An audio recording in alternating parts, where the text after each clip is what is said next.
성도님들 안녕하세요. 안녕하세요. 성도님들은 마음이 어렵고 힘들 때 무엇으로 위로를 받으시나요? 세상 사람들은 마음이 어렵고 힘들다 그러면은 보통 맛있는 것을 먹으러 가거나 훌쩍 어디론가 여행을 떠나거나 술을 마시거나 아니면 다 잊어버릴 거야 그러면서 잠을 자거나 그렇게 합니다. 그렇게 자신을 힘들게 하는 것들을 잊어보려고 하고 위로를 받으려고 합니다. 그런데 그런 것들은 그 순간일 뿐 우리에게 진정한 위로를 줄 수가 없죠. 그렇다면 무엇이 우리 그리스도인들에게 진정한 위로가 될 수 있을까요? 오늘 말씀의 제목은 방금 소개해 주셨듯이 루스에서 만난 베델의 하나님입니다. 우리 다 함께 창세기 28장 10절에서 22절까지를 교독하도록 하겠습니다. 창세기 28장 10절에서 22절까지입니다.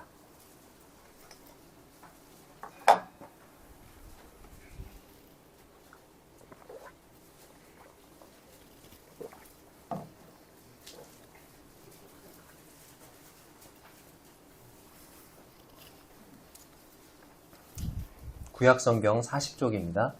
창세기 28장 10절에서 22절까지 교독하겠습니다. 먼저 제가 10절 읽겠습니다. 야곱이 브엘세바에서 떠나 하란으로 향하여 가더니 한 곳에 이르러 해가 지자 거기서 유숙하려고 그곳에 한 돌을 가져다가 베개로 삼고 거기 누워 자더니 꿈에 본즉 사닥다리가 땅 위에 서 있는데 그 꼭대기가 하늘에 닿았고 또 본즉 하나님의 사자들이 그 위에 오르락 내리락 하고 또 본즉 여호와께서 그 위에 서서 계시되 나는 여호와니 너의 조국 아브라함의 하나님이니 이삭의 하나님이라 내가 누워 있는 땅을 내가 너와 네 자손에게 주리니 내 자손이 땅의 티끌같이 되어 내가 서쪽과 동쪽과 북쪽과 남쪽으로 퍼져나갈지며 땅의 모든 족속이 너와 내 자손으로 말미암아 복을 받으리라. 내가 너와 함께 있어 내가 어디로 가든지 너를 지키며 너를 이끌어 이 땅으로 걸어오게 할지라 내가 네게 허락한 것을 다 이루기까지 너를 떠나지 아니하리라 하시니라. 야곱이 잠이 깨어 이르되 여호와께서 과연 여기 계시거늘 내가 알지 못하였도다. 이에 두려워하여 이르되 두렵도다 이곳이요 이것은 명하니 하나님의 집이요 이는 하늘의 눈이로다 하고 야곱이 아침에 일찍이 일어나 베개로 삼았던 돌을 가져다가 기둥으로 세우고 그 위에 기름을 붓고 그곳 이름을 베델이라 하였더라. 이 성경의 이름은 루스더라. 야곱이 서원하여 이르되 하나님이 나와 함께 계셔서 내가 가는 이 길에서 나를 지키시고 먹을 떡과 입을 옷을 주시어 내가 평안히 아버지 집으로 돌아가게 하시오며 여호와께서 나의 하나님이 되실 것이요 내가 기둥으로 세운 이 돌이 하나님의 집이 될 것이요 하나님께서 내게 주신 모든 것에서 10분의 1을 내가 반드시 하나님께 드리겠나이다 하였더라. 방금 읽은 본문의 10절을 보면 야곱이 브엘세바에서 떠나 하란으로 향하여 갔다. 이렇게 시작을 하고 있습니다. 여기 지금 브엘세바라는 지명이 나오고 하란이라는 지명이 나오는데 이 브엘세바는 이스라엘 땅의 최남단입니다. 남쪽 경계에 해당되는 말이죠. 북쪽 경계에는 뭐가 있을까요? 단이 있습니다. 그래서 이스라엘 땅 전체를 지칭할 때 단에서 브엘세바까지라고 얘기를 하는 거죠. 남쪽 최남단인 그 브엘세바 그리고 하란으로 향하여 갔다 그렇게 되어 있는데 이 하란은 그 북쪽 단 경계를 훨씬 더 지나쳐서 훨씬 더 북쪽에 있는 지역이 하란이 되겠습니다. 야곱이 지금 브엘세바에서 하란까지 간다고 나와 있는데 브엘세바에서 하란까지의 거리는 약 800km. 여기 남원에서 서울까지가 몇 킬로일까요? 너무 많이 잡으시는데 제가 다음에서 빠른 길 찾기로 찾아봤어요. 남원시청에서 서울시청 찾아봤더니 260km입니다. 직진 도로가 많이 뚫렸나 봐요. 옛날에 비해서. 260km. 그러면 몇 배 정도 더 가야 돼요? 네, 3배 정도 되는, 남원에서 서울까지의 거리의 3배를 가야 지금 브엘세바에서 하란까지 가는 거리가 됩니다. 여기 나와 있는 이 브엘세바는 야곱이 지금까지 살아온 곳입니다. 아주 어릴 적에는 브엘세바에서 남서쪽으로 80km 정도 떨어져 있는 부엘라 헤로이라는 곳에서 살았어요. 그리고 조금 장성해서는 이 브엘세바에서 쭉 지금까지 살아왔을 것입니다. 자, 지금 브엘세바를 떠나서 하란으로 가고 있죠. 나중에 이제 그 하란에 가서 누구를 만날까요? 외삼촌 라반과 그 딸들인 레아와 라헬을 만나서 결혼을 하게 되죠. 아직 그러니까 결혼 안 한 총각이에요. 자, 그러면 이때 야곱의 나이가 몇 살이었을까요? 네. 야곱의 나이는 이때 70세가 넘는 나이였어요. 엄청난 노총각이죠. 네. 아직 결혼을 하지 못한 노총각들이요. 힘을 내십시오. 자, 여기 70세가 넘었는데, 네. 물론 이 당시에 야곱이 몇 살까지 살았냐면 147세까지 삽니다. 그 당시엔 수명이 길었죠. 그러니까 지금 야곱이 자신의 반평생을 어디서 살은 거예요? 이스라엘의 남쪽 지역에서만 살았던 거죠. 브엘세바는 야곱에게 어떤 곳이었냐면, 브엘세바는 사랑하는 아버지와 어머니가 있는 곳이고 자기의 집이 있는 곳이에요. 자, 근데 그 브엘세바를 지금 어떻게 해야 돼요? 떠나고 있는 상황입니다. 자, 그럼 왜 브엘세바를 떠나게 되었을까요? 미운 짓을 했죠. 네. 앞에 창세기 25장에서 야곱은 팥죽 한 그릇을 주고 에서에게 뭘 사요? 장자의 명분을 삽니다. 그리고 27장에서 야곱은 아버지를 속이고 에서가 받을 축복을 어떻게 해요? 가로챕니다. 27장에서 이삭이 에서에게 말하죠. 내가 늙어서 어느 날 죽게 될지 모르겠으니 들에 나가서 사냥을 해서 내가 즐기는 별미를 만들어 와라. 내가 그것을 먹고 너에게 축복을 해주겠다. 그래서 에서가 어떻게 해요? 네, 별미를 사냥하기 위해서 사냥을 나가요. 근데 그동안에 어머니 리브가가 어떻게 합니까? 네, 꾀를 내죠. 어머니 리브가는 누가 축복받길 원하는 거예요?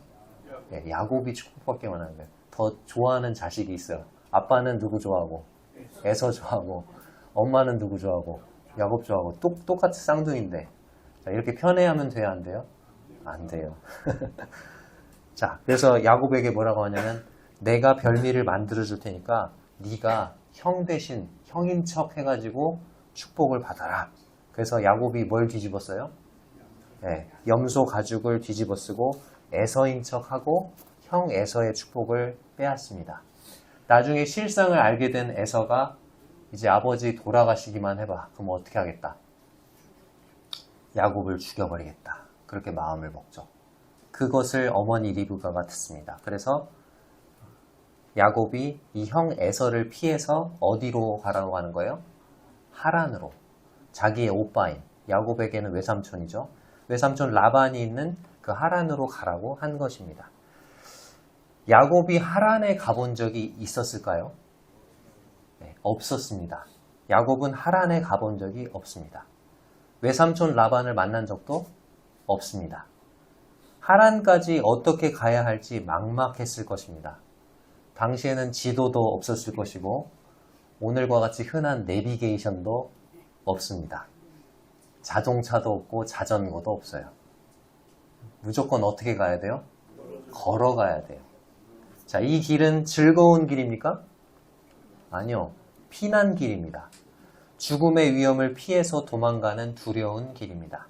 자, 11절 보겠습니다. 11절. 한 곳에 이르러는 해가 진지라.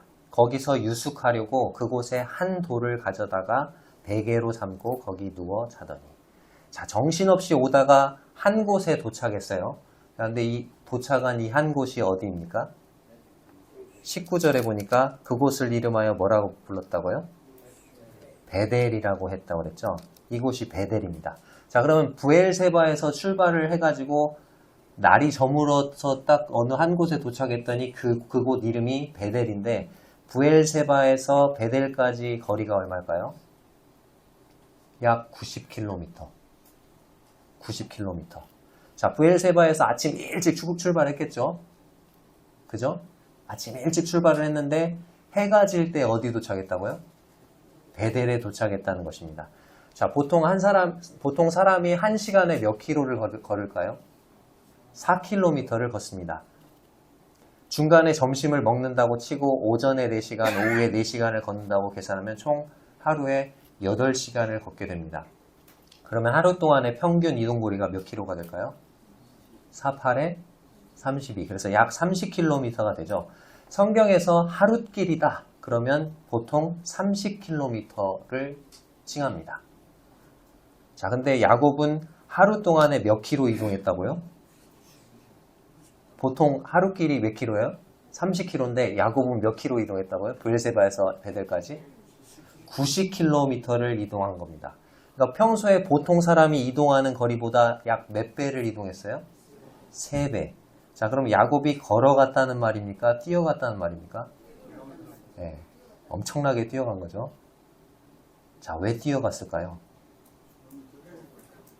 뒤에서 누가 쫓아올까봐. 형 에서가 칼 들고 쫓아올까봐. 자기 죽인다고 하니까 무서웠을 것입니다. 그래서 야곱은 천천히 걸어갈 수가 없었습니다. 자기가 집을 떠났다는 소식을 에서가 듣고 쫓아와서 자기를 죽일 수도 있기 때문에 야곱은 뛰어갔을 것입니다. 그렇게 한참을 뛰어서 90km 떨어진 베델에 도착했습니다. 잘 실감이 안 나시죠? 자, 실감나게 좀 표현을 해드릴게요. 자, 90km면 남원에서 어디까지 정도 될까요? 익산입니다. 남원 시청에서 익산 시청까지 89km더라고요. 자, 보통 하루길이 30km니까 남원에서 아침 일찍 출발했다. 그러면 하루 종일 부지런히 걸어가면 어디쯤 도착하는 게 정상일까요? 임실쯤 도착하면 정상이에요. 근데 야곱이 남원에서 출발을 했다고 했을 때 하루 종일 뛰어가지고 해질 때 도착을 한 곳이 어디라고요? 익산에 도착한 것입니다. 여기 이 자리에 계신 성도님들 하루 만에 익산까지 뛰어서 가실 수 있는 분. 마라톤이 몇 킬로죠? 42.195km죠. 자, 그럼 야곱은 마라톤을 몇 번 한 거예요, 하루에? 마라톤 하루에 2번 하실 수 있는 분.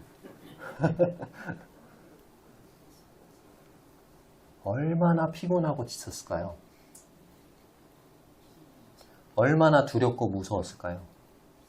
야곱이 그때까지 혼자가 되어본 적이 있었을까요? 없었을 것입니다. 그리고 야곱은 성격상 밖을 나돌아다니는 스타일이 아니었습니다. 보통 집에만 있는 집돌이였습니다. 집을 떠나본 적이 별로 없는 사람입니다. 그리고 야곱은 어떻게 보면 그 세상 말로 마마보이, 엄마가 시키면 시키는 대로 어떻게 해요? 다 하는 그런 어린 티 나는 남자였어요. 70이 넘었는데. 근데 지금은 어머니도 곁에 없어요. 아버지도 곁에 없어요. 주변에 아무도 없어요. 야곱은 집돌이 마마보이로 온실의 화초처럼 어머니의 사랑을 받고 지냈던 사람입니다. 근데 지금 하루아침에 노숙자가 된 거예요. 잠을 잘 여관도 없어요. 집도 없어요. 해가 지고 어둠이 깔립니다. 이곳은 지금 태어나서 한 번도 안 와본 곳이에요. 주변에서 들짐승이 우는 소리가 들렸을 겁니다. 따뜻한 집도 없고 가족도 없고 아무것도 없이 황량한 들판입니다. 그곳에서 어렵게 잠을 청합니다. 베개도 없고 이불도 없고. 그래서 그곳에 있는 돌을 하나 가져다가 베개로 삼고 거기 누웠습니다. 절망적인 상황입니다. 아무것도 없어요. 가진 것도 없고 미래도 보이지 않습니다. 아무것도 손에 잡히지 않고 아무것도 보이지 않습니다. 현재는 두렵기만 하고 미래는 암울하기만 합니다. 12절과 13절을 읽어보겠습니다. 꿈에 본즉 사닥다리가 땅 위에 서 있는데 그 꼭대기가 하늘에 닿았고 또 본즉 하나님의 사자들이 그 위에서 오르락 내리락 하고 또 본즉 여호와께서 그 위에 서서 이르시되. 암울하고 침체된 상황 속에서 야곱은 돌베개를 베고 누웠습니다. 그런데 그때 하나님이 13절에 보니까 그 위에 어떻게 해서 야곱을 지켜보고 계셨다고요? 네. 여호와께서 그 위에 서서 야곱을 지켜보고 계셨습니다. 야곱이 누워 있을 때 하나님은 서서 그런 야곱을 지켜보고 계셨어요. 우리가 지치고 침체되고 좌절하고 낙심해서 쓰러져 누워 있을 때 그런 우리를 서서 지켜보고 계시는 분이 계시다는 사실을 기억하시기 바랍니다.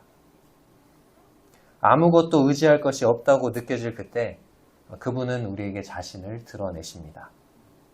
그분은 우리의 상황을 아시며 또 우리의 필요를 아십니다. 우리가 겪는 고난과 좌절 역시 그분의 손에 달려있고 우리를 위한 하나님의 선하신 계획 가운데 포함되어 있다는 사실입니다. 야곱이 꿈을 꿉니다. 꿈속에서 야곱은 사다리죠. 사닥다리가 땅 위에 서 있는 것을 보았습니다. 그런데 그 사닥다리의 꼭대기가 어디에 닿았어요? 하늘에 닿았습니다. 그리고 하나님의 사자들, 하나님의 천사들이 그 위에서 오르락내리락 하고 있었습니다. 이 하늘과 땅을 연결하는 이 사닥다리는 과연 무엇을 나타낼까요? 예수님이 요한복음 1장에서 이 사닥다리가 무엇을 가리키는지 직접 해석해주고 계십니다. 여기 잠깐 손을 넣으시고 요한복음 1장 50절과 51절을 읽어보겠습니다.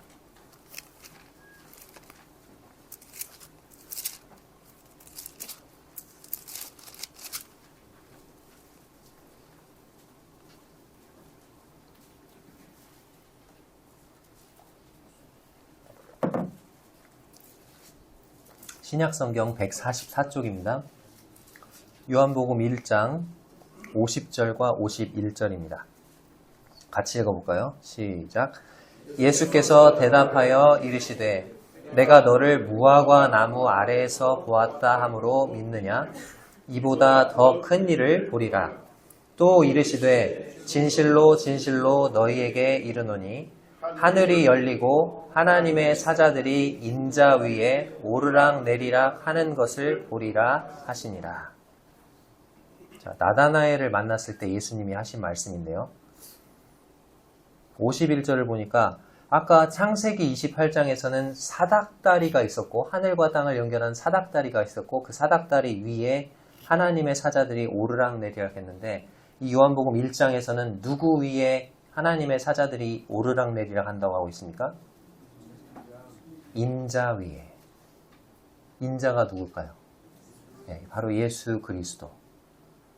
창세기 28장에서 야곱이 보았던 하늘과 땅을 연결하는 사닥다리가 바로 예수 그리스도.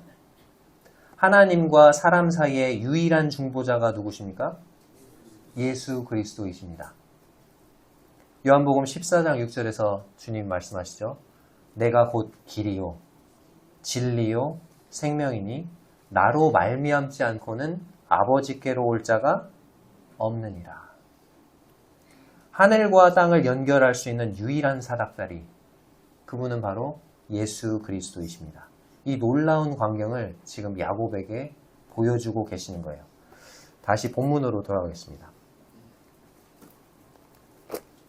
창세기 28장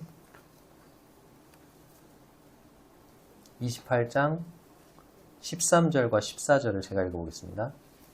또 본즉 여호와께서 그 위에 서서 이르시되 나는 여호와니 너의 조부 아브라함의 하나님이요 이삭의 하나님이라.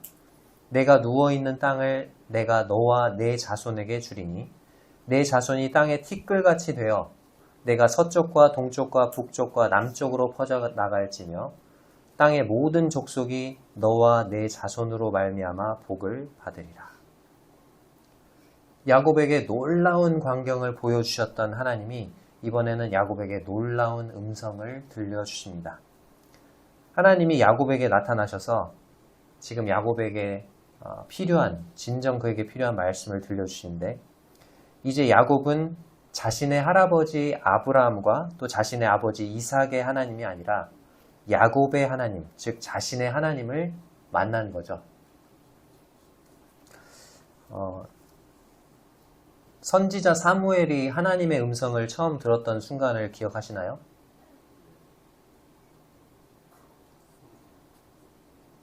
사무엘이 잠을 자고 있었어요. 근데 어디선가 자기를 부르는 거예요. 사무엘아, 사무엘아. 가지고 맨 처음에 사무엘은 그게 누가 부르는 줄 알고요? 네, 엘리 제사장이 나를 부르는가 보다. 그래가지고 엘리를 찾아가죠. 부르셨습니까? 나는 부르지 않았다. 가서 자. 근데 딱 누워있으려니까 또 두 번째 들려오는 거죠. 사무엘아, 사무엘아. 그래서 또 엘리한테 또 가죠. 부르셨습니까? 아니다, 부르지 않았다. 세 번째 또 누워있는데 사무엘아, 사무엘아. 엘리를 또 찾아가죠. 엘리가 그때서야 이제 누가 부르신다 지금. 하나님이 사무엘을 부르고 계시는구나. 자, 이제 돌아가서 혹시 다시 또 너를 부르시거든 여호와여 말씀하옵소서, 주의 종이 듣겠나이다 하라. 그리고 하나님의 말씀을 사무엘이 친히 듣게 되죠. 우리가 강단을 통해서, 설교자들을 통해서 하나님의 말씀을 듣는 것도 좋습니다만, 내가 직접 하나님의 말씀을 읽고 묵상하면서 하나님의 음성을 듣는 것이 더 큰 축복입니다. 야곱이 아버지의 하나님, 할아버지의 하나님을 통해서 들었던 그 하나님, 그것도 좋지만요, 야곱 자신의 하나님을 만난 것이 더 좋듯이요. 하나님이 아브라함에게 하셨던 약속, 그리고 이삭에게 하셨던 그 약속을 이제 야곱에게 해주십니다. 국가가 성립되기 위한 3대 조건을 아십니까? 국가의 3요소. 첫 번째, 영토. 두 번째, 국민. 세 번째, 주권. 영토, 국민, 주권. 근데 하나님이 이 세 가지를 야곱에게 약속해주고 계세요. 첫 번째, 영토에 대한 약속이 어디 나와 있습니까? 13절 끝부분에 보니까 내가 누워있는 뭘요? 땅을 내가 너와 내 자손에게 주겠다. 땅에 대한 약속이죠. 영토에 대한 약속입니다. 자, 두 번째, 뭐라고요? 국가의 두 번째 요소? 국민이죠. 국민, 백성. 자, 그게 14절에 나와 있죠. 내 자손이 뭐같이 된다고요? 땅의 티끌같이 셀 수 없이 많아질 것이다. 그런 얘기죠. 내 자손이 땅의 티끌같이 되어 내가 서쪽과 동쪽과 북쪽과 남쪽으로 퍼져나갈지며, 이렇게 말씀하고 있습니다. 자, 이제 세 번째 요소가 뭐죠? 주권이죠. 그 나라를 다스리는 주권. 메시아에 대한 약속이 여기 나옵니다. 땅의 모든 족속이 너와 누구로 말미암아? 내 자손으로 말미암아. 이 내 자손이 누구를 가리킬까요? 야곱의 혈통을 통해서 오시는 예수 그리스도.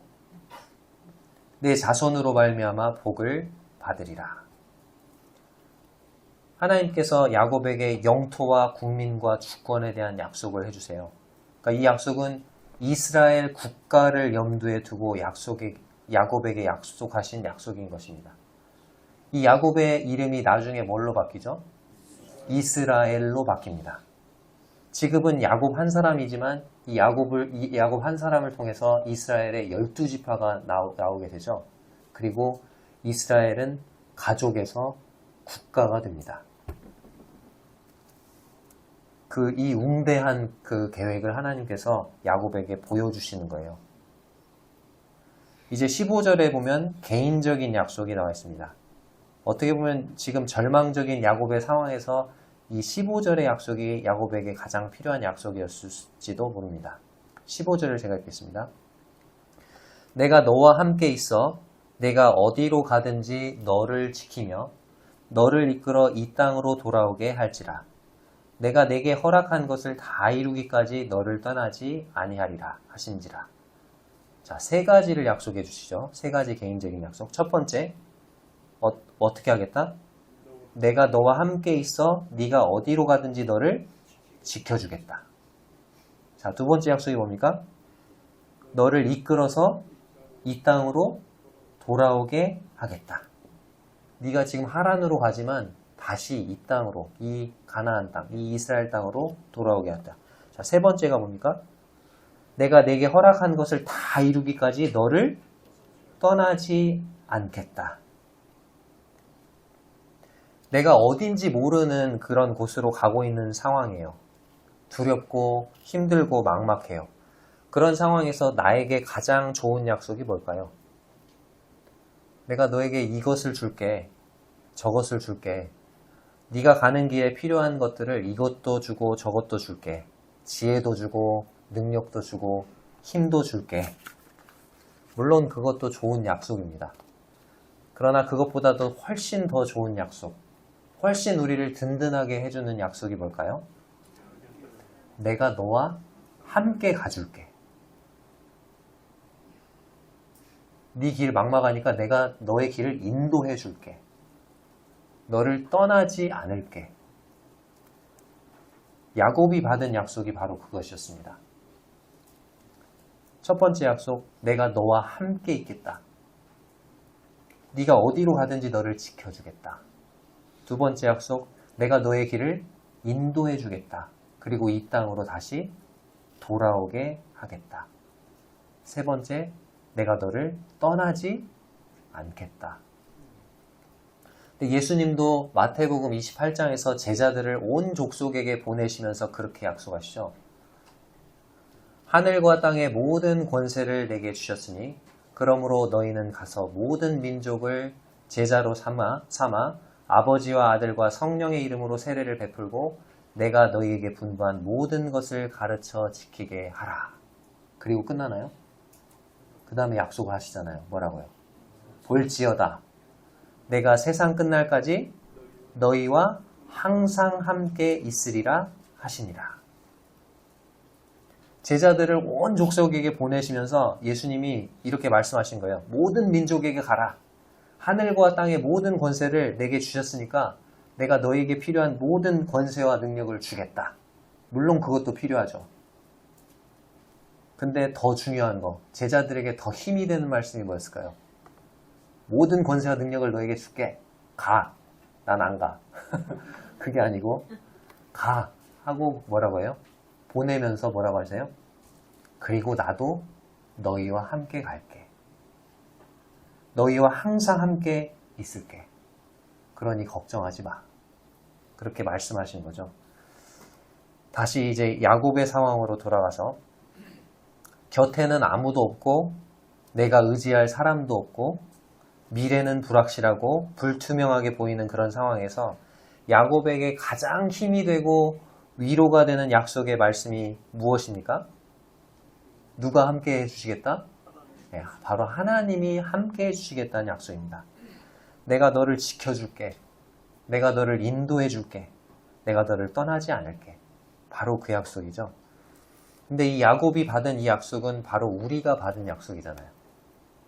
그렇지 않습니까? 바로 우리에게 해주신 약속과 똑같은 약속이잖아요. 이와 같은 약속을 하나님이 얼마나 성경 여기저기서 말씀하고 계신지 모르겠어요. 그 중에 두 군데만 제가 뽑아서 그냥 읽어드릴게요. 찾으면 또 시간이 없으니까. 시편 121편인데요. 내가 산을 향하여 눈을 들리라. 나의 도움이 어디서 올까? 나의 도움은 천지를 지으신 여호와에게서로다.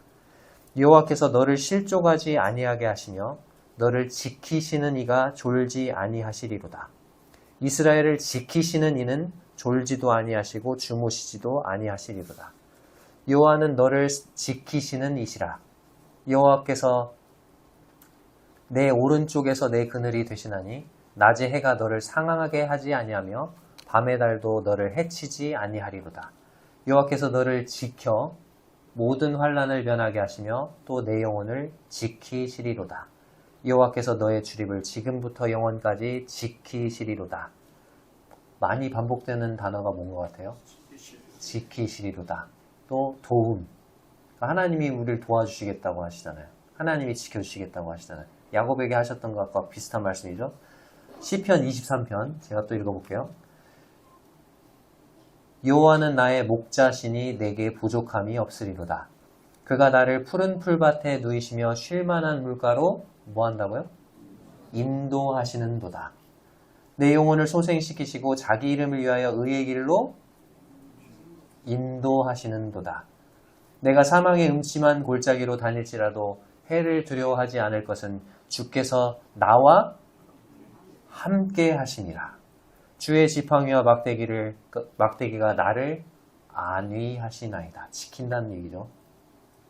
주께서 내 원수의 목전에서 내게 상을 차려주시고 기름을 내 머리에 부으셨으니 내 잔이 넘치나이다.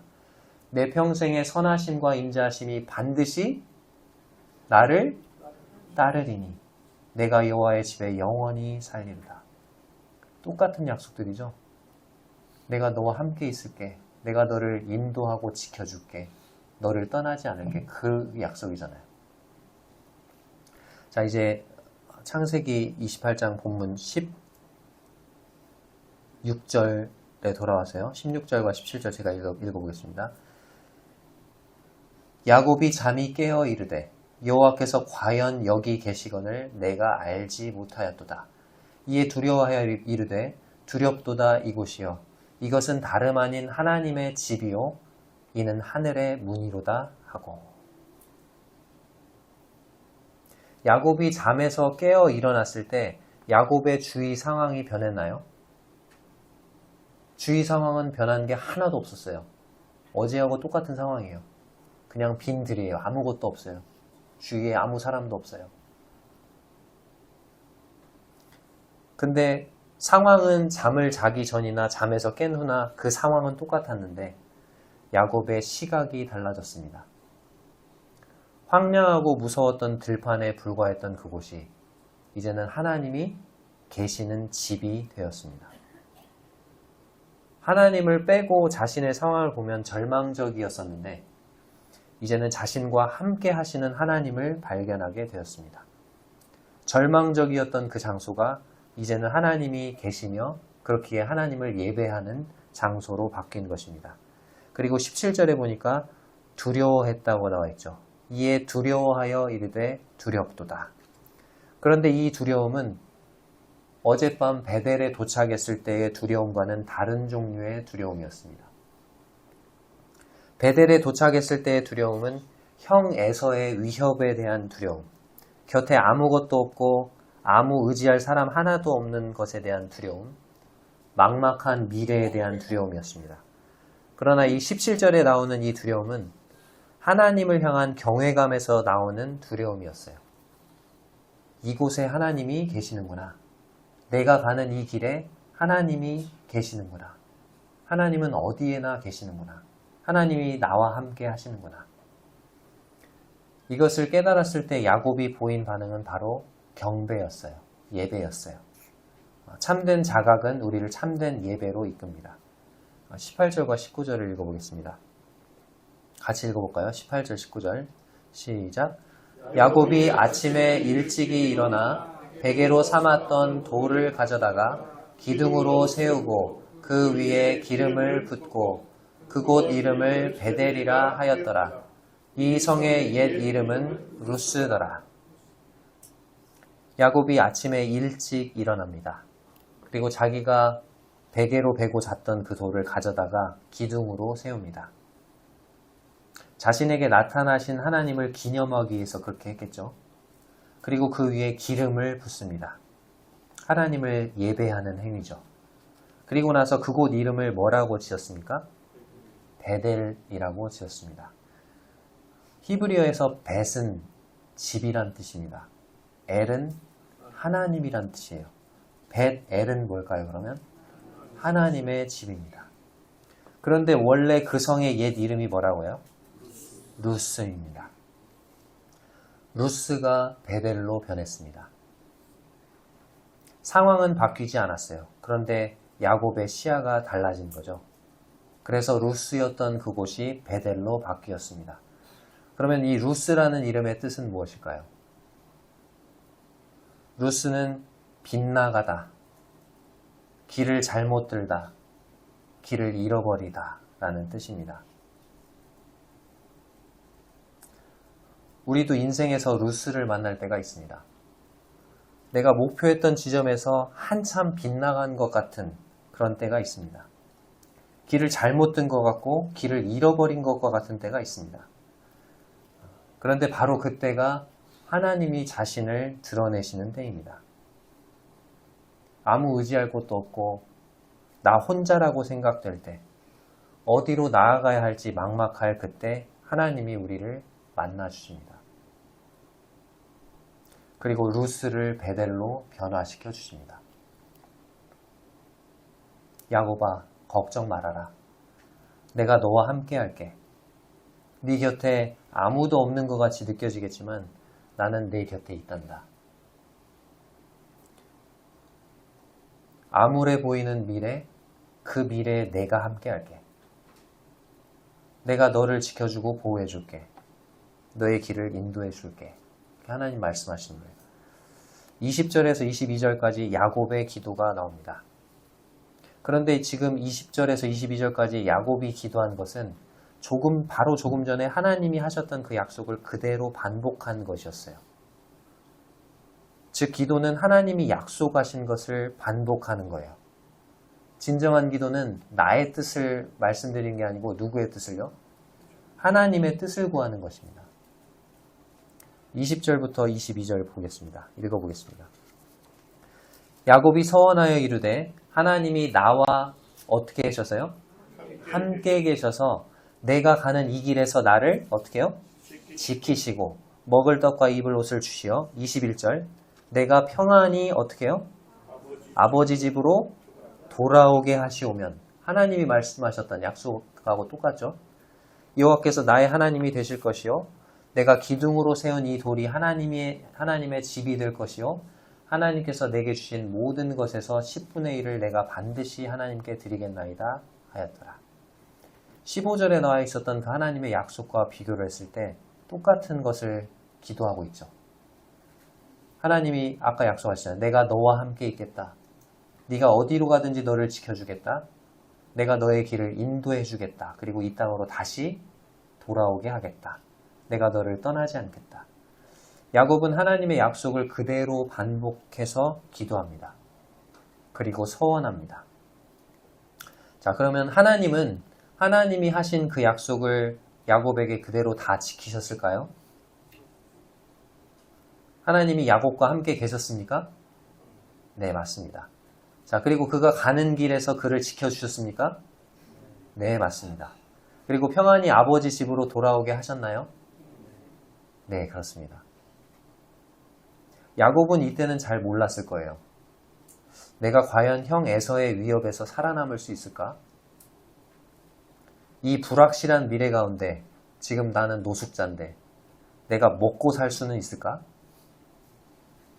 내가 다시 평안히 아버지 집으로 돌아올 수는 있을까? 아마 그런 생각들을 했을 것입니다. 그러나 하나님은 야곱과 함께 하셨고 야곱이 어디로 가든지 그를 지켜주셨고 야곱의 삶을 인도해 주셨고 약속하신 그 땅으로 다시 돌아오게 하셨습니다. 이 자리에 계신 성도님들도 하나님의 약속들을 믿으십니까? 하나님이 자기 아들을 아끼지 아니하시고 우리를 위해 내어주실 만큼 우리를 사랑하신다는 말씀을 믿으십니까? 우리를 눈동자같이 지켜주시겠다는 그 약속, 우리를 버리지 아니하겠다는 그 말씀을 믿으십니까? 그리고 세상 끝날까지 우리와 함께 하시며 우리를 인도하시겠다는 그 말씀 믿으십니까? 네. 그 약속이 잘 믿겨지지 않더라도 내가 겪고 있는 상황과는 너무나 먼 것처럼 느껴져도 하나님은 그 약속을 반드시 이루실 것입니다. 야곱이 루스에서 베델의 하나님을 만난 것처럼 혹시 이 자리에 계시는 성도님들 인생 가운데 루스처럼 내가 생각했던 목표에서 빗나간 것 같고 길을 잘못 든 것 같고 길을 잃어버린 것 같은 상황에 있다면 이 자리에 계신 성도님들도 그 루스에서 여전히 우리와 함께 하시며 신실하게 우리를 지키시고 인도하시는 베델의 하나님을 발견하게 되시기를 바랍니다. 그리고 그 하나님으로 인해서 야곱의 시야가 바뀌고 하란을 향해 다음 걸음을 힘차게 내디뎠던 것처럼 여러분들도 그 하나님으로 인해서 마음의 위로를 받으시고 힘을 얻어서 계속해서 믿음의 발걸음을 힘차게 내딛게 되는 우리 성도님들이 되시기를 바랍니다. 들려진 말씀을 통해서 하나님께서 성도님들의 마음을 위로해 주시고 힘 주시기를 기도합니다. 이상으로 말씀 마치겠습니다. 감사합니다.